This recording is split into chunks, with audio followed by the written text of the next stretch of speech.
وہ بھی یہاں سلسلہ ہے، اور ایک تزکیہ ہے جس سے آج غفلت برتی جا رہی ہے، اور جس کی وجہ سے آج ہر طرح کی ہمارے اندر کمزوریاں آ رہی ہیں۔ وہ ہے خانقاہی نظام، اصلاح باطن، بزرگوں سے جوڑ، وہ نہیں، کمزور۔ وہ بھی الحمدللہ یہاں شروع ہے، مہینے میں باقاعدہ اجتماع ہوتا، آیا کرو، اللہ کے نام کی ضربیں لگاؤ، اللہ کے نام کی بڑی برکتیں ہیں۔ تو میں نے پروی میں جب یہ بات کی تو جیسے یہ نوجوان آئے میں تو تھک گیا وہاں، اور غالباً آدھے پھر وقت چونکہ بالکل اختتام پر تھا، آگے مجھے ایک جلسے پر بھی جانا تھا، بڑی مشکل، اور جان ہی نہیں چھوڑ رہے۔ ایسے نوجوان پروانہ وار اہل ایمان میں اندر ہے، ہمیں چاہیے کہ ہم اس آگ شعلے کو بھڑکائیں، عشق و محبت کی، اس کو مت بجھاؤ۔ یہ ایک نور ہے اندر جو اس وقت گناہوں کے پردوں میں چھپا ہوا ہے، یہ پردے ہٹاؤ، اللہ کے نام سے، ذکر سے، درود شریف سے، تلاوت سے اللہ اس مرکز کو آباد رکھے۔ تو آپ تبلیغی جماعت کے ساتھ بھی جایا کرو، یا اہل حق کی جماعت ہے، اور الحمدللہ اس کے بڑے فوائد و برکات۔ اب دیکھو کتنے کتنے کھلاڑی دین سے بیچارے کتنے گوئیے۔ میں نے افریقہ میں دیکھا ہمارے ملک کے گونگے وہاں پہنچے ہوئے تھے، نابینوں کو دیکھا صحابہ کرام کی طرح جنگلوں میں مارے مارے پھر رہے تھے۔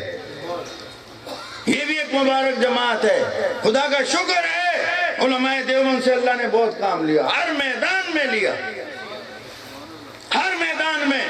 اہل حق کی ایسی جماعت ہے، صرف تبلیغی جماعت کا کام ہی دنیا میں دیکھو، اللہ اکبر۔ پھر اللہ کا شکر ہے مولانا کام کر رہے ہیں رات میں، ان کے لیے بہت دعائیں کرتا ہوں، اور اللہ تعالیٰ مجھے بھی اخلاص عطا فرمائے ان کو، یہ سارا کام ہمارا قبول ہو جائے۔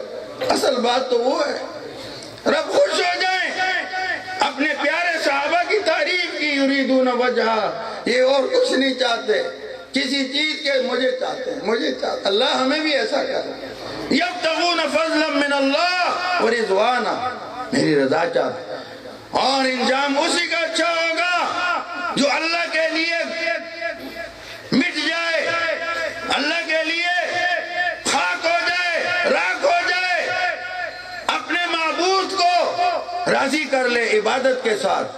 حضرت لاہوری فرمایا کرتے تھے، حضرت لاہوری رحمت اللہ علیہ فرماتے تھے اسلام کا خلاصہ 3 باتیں ہیں، اللہ کو راضی کرو عبادت کے ساتھ، خوب عبادت۔ اور جوانوں یہی وقت ہے، مت ضائع کرنا، اور چرس میں کوئی فائدہ نہیں ہے، بہت کھانا، یہ تو بھینسیں بہت کھاتی ہیں، گائے، اتنا ہم نہیں کھا سکتے، ہم اس کے لیے نہیں پیدا ہوئے، عبادت کے لیے پیدا ہوئے۔ ضرورت کی وقت کھانا کھا لیا، ضرورت کے وقت پہن لیا، ضرورت کے وقت سہ لیا، رہن سہن کیا، اصل ہم عبادت کے لیے آئے۔ رب کو خوب خوش کرو، خوب، ابدی مزے جنت میں ہوں گے انشاءاللہ۔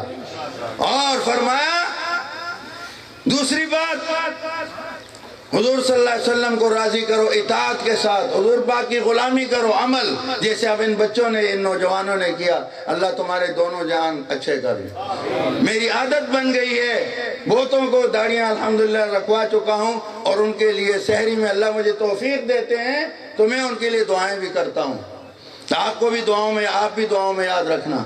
اور تیسری بات فرمایا مخلوق خدا کی کو راضی کرو خدمت کے ساتھ، اللہ پاک کو عبادت کے ساتھ، حضور صلی اللہ علیہ وسلم کو اطاعت کے ساتھ، اور مخلوق خدا کو راضی کرو خدمت کے ساتھ۔ فرمایا یہ اسلام، اللہ ہمیں اس کی توفیق دے دے کہ ہم یہ تینوں باتیں اپنے اندر پیدا کریں۔